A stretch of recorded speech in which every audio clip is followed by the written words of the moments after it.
Okay guys, today we're going to talk about photosynthesis and specifically how energy enters ecosystems. So take a minute and look through the learning targets. These are the things that you're going to have to be able to do at the end of this lesson.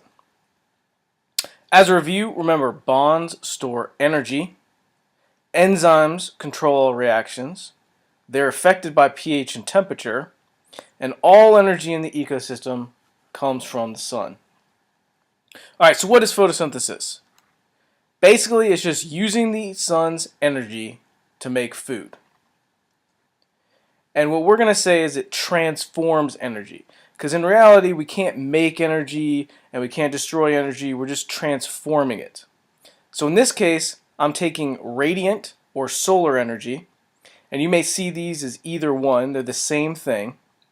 And I'm transforming it into chemical energy. So I'm taking the energy from the sun and I'm storing it in bonds of molecules. Alright, so who does it? Plants. Obviously we know plants do photosynthesis. But there are also some unicellular eukaryotes, which we're going to call protists, that can also do photosynthesis. Pretty much anything green. As far as protists are concerned, things like algae, euglena, some of those other unicellular organisms are also have chloroplasts and can do photosynthesis. Alright, so speaking of that, where does it happen? Happens in the chloroplast. We've already talked about this. And remember, chloroplasts have those really folded membranes, those things that kind of look like hockey pucks, and that gives them more surface area for the reaction to happen. They've got little enzymes that are attached on those membranes that allow this reaction to happen. So there's our picture of the chloroplast. You see those little hockey pucks called thylakoids. That's where the reaction is actually happening. Alright, so what goes in? I know before we talked about substrate being the thing that goes into a reaction. Well, we're going to change it up a little bit and we're going to use the word reactants. Those are the things that react and go into the reaction. And in the case of photosynthesis, plants take in carbon dioxide, they also need water, and they need that energy from the sun. Another way to look at this, if we're looking at more of the chemical equation, CO2 plus H2O plus energy. That's what goes in to the reaction. Alright, so what comes out?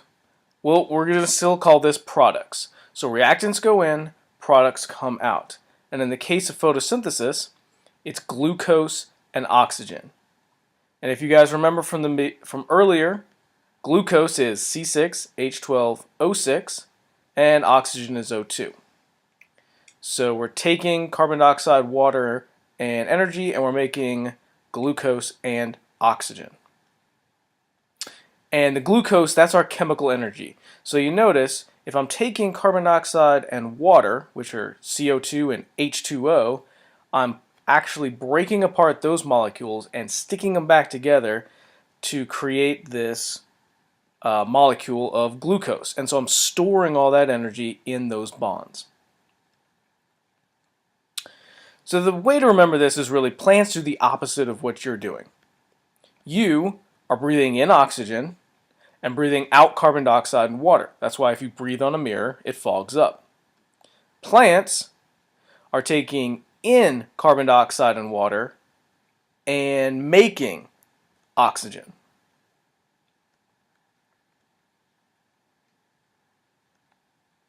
Alright, so here's the full equation. We've got CO2, H2O, and energy gives us glucose and oxygen. Alright, so what affects it? Well, obviously the amount of reactants is going to affect it. If there's no CO2, it's not going to work. If it's at nighttime and there's no sunlight, it's not going to work. If the plant dries out and doesn't have any water, it's not going to work. So any of the reactants, if they're not there, it's not going to go very well. Temperature and pH. We should be able to figure out why temperature and pH are important. And that's because of enzymes. So again, this is a reaction that is run by enzymes, and since temperature and pH affect enzymes, this reaction is affected by those as well. That's why, for example, in the wintertime, the rate of photosynthesis goes way down because things are very cold.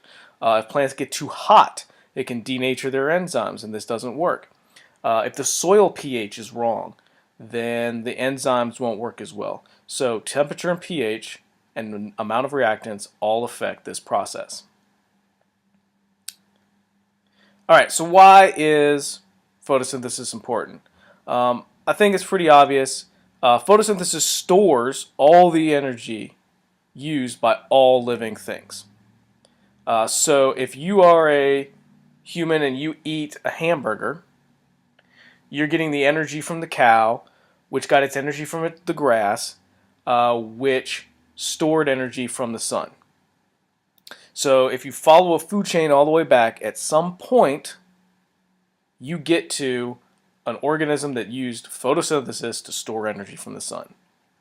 All right, so again, real quick, looking through these learning targets, you should be able to describe the overall purpose, making food from sunlight.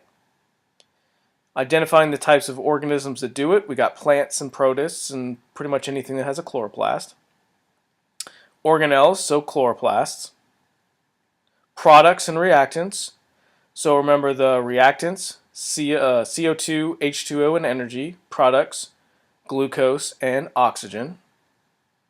The factors that affect the rate, anything that affects an enzyme, since enzymes run this reaction. How does it transform energy? It takes radiant or solar energy, remember those are the same thing, and transforms it into chemical energy. So it's transforming that solar energy into the bonds in glucose. And then again, why is this so important? Because that's how energy actually enters the ecosystem. There aren't any other organisms that can take the sun's energy and use it. This is the only way that we're able to get energy. All right, so that is photosynthesis.